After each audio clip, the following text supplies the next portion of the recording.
So in Britain, we have a permanent civil service who are career civil servants. We then have 100 special advisors. And just to be clear, those people don't run departments. Those people advise ministers.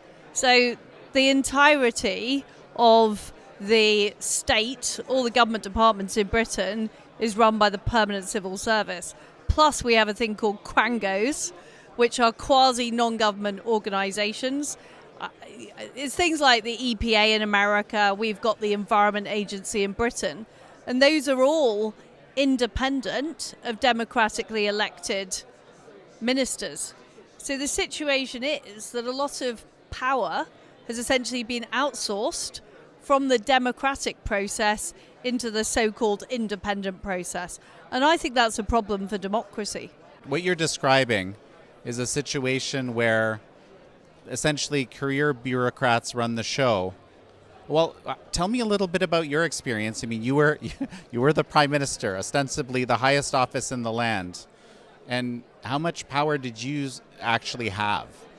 Well, as prime minister, I set out a very clear agenda, and I was supported by the party membership in becoming the leader of the Conservative Party to deliver that agenda. Cutting taxes, cutting the size of government, taking some of the power back from the unelected bodies that I've talked about. And when I put those policies through, what I found was there was leaking going on about my plans, there was briefing in the press, and there was a lack of support from those bodies for the policies, which they made pretty clear. And that made it very, very difficult for me to deliver in what were quite volatile economic times. You know, I've heard all sorts of things in, what I would call the legacy media, and also, we have our own reporting about what happened towards the end of your, your role as prime minister. How do you view what happened at the end there? What I found was that the forces of the bureaucracy and essentially the establishment in Britain were just too great to take on with the amount of political support I had. I mean, that's the bottom line. There was not enough support from Conservative MPs to really change these things, and that is why I am now determined to build up the support, because I think we need these policies in Britain.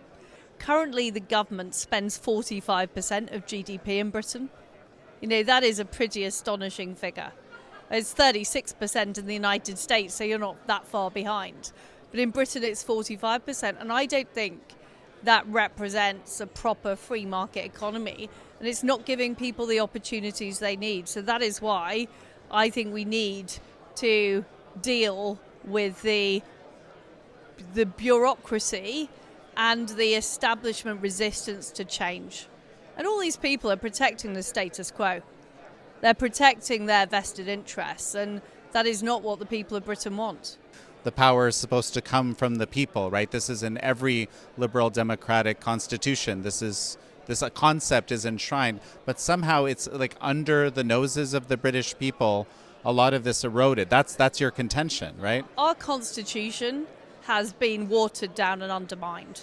So the core concept of the British Constitution is parliamentary sovereignty, that the MPs elected in the House of Commons have sovereignty over decisions. And that is what the Prime Minister is. He or she represents the leadership of parliamentary sovereignty. What's happened is those parliamentary powers have been outsourced.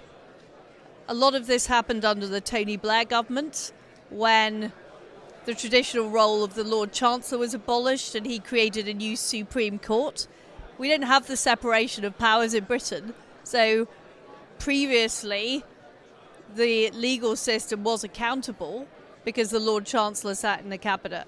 That is now gone, and instead you have an independent Supreme Court. We also saw the development of lots of agencies. I mentioned the Environment Agency, we had the creation of the Office of Budget Responsibility, the Bank of England was given independence, and the Bank of England governor was made pretty much unsackable. And if you've got a Bank of England governor that's unsackable, and a Prime Minister that is sackable, then that changes the balance of power. So that is what's happened in Britain, And it's crept up on us over the years. So you've seen more and more agencies develop. You've seen these powers taken away from the Lord Chancellor. You've seen the creation of international law as well. And the ECHR has proved to be a massive issue when we want to deport illegal immigrants. So all of these things have built up, and what they have done is they have denuded Parliament of its sovereign role. Let's talk about Brexit for a moment, because Brexit, was viewed as this, kind of incredible coup, right, against the establishment. Certainly it was viewed that way here in America. One of the core issues I understand was part of Brexit was this issue of this unchecked immigration, right?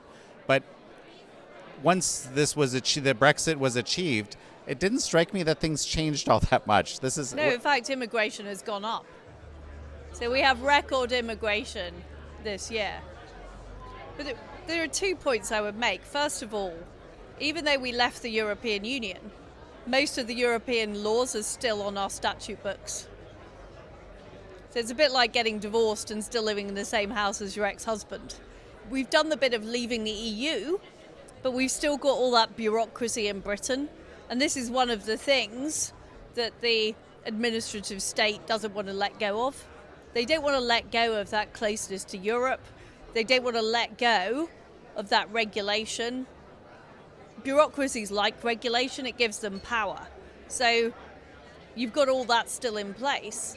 And on immigration, because of the extra powers that have been given to the legal system and taken away from politicians, the left are able to thwart immigration policy through the legal system. So they're using every trick in the book to try and stop conservative policies being delivered.